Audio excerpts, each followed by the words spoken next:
আসসালামু আলাইকুম দর্শক শ্রোতা। বজ্রসহ বৃষ্টি ঝরতে পারে 6 বিভাগের অনেক জায়গায়। দেখুন বিস্তারিত।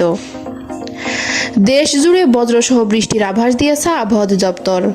বৃষ্টিপাতের বিষয়ে পূর্বাভাসে বলা হয়, রাজশাহী, রংপুর, ঢাকা, খুলনা, বরিশাল ও চট্টগ্রাম বিভাগের অনেক জায়গায় এবং ময়মনসিংহ ও সিলেট বিভাগের কিছু কিছু জায়গায় অস্থায়ীভাবে দমকা অথবা ঝোড়ো হাওয়া সহ বৃষ্টি অথবা বজ্রসহ বৃষ্টি হতে পারে।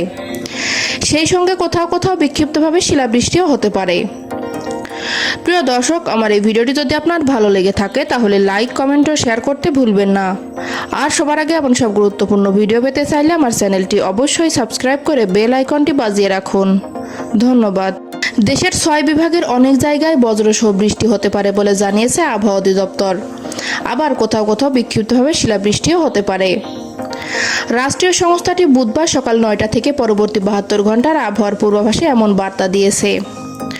পূর্বাভাসের সিনপটিক অবস্থা নিয়ে বলা হয়, লঘুচাপের বর্ধিতাংশ পশ্চিমবঙ্গ থেকে উত্তর পশ্চিম বঙ্গোপসাগর পর্যন্ত বিস্তৃত।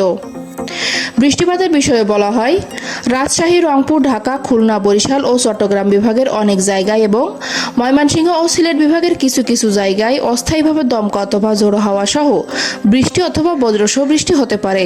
সেই সঙ্গে কোথাও কোথাও বিক্ষিপ্তভাবে শিলাবৃষ্টি হতে পারে। তাপমাত্রার বিষয়ে বলা হয়, সারা দেশে দিনের তাপমাত্রা সামান্য কমতে পারে এবং রাতের তাপমাত্রা প্রায় অপরিবর্তিত থাকতে পারে।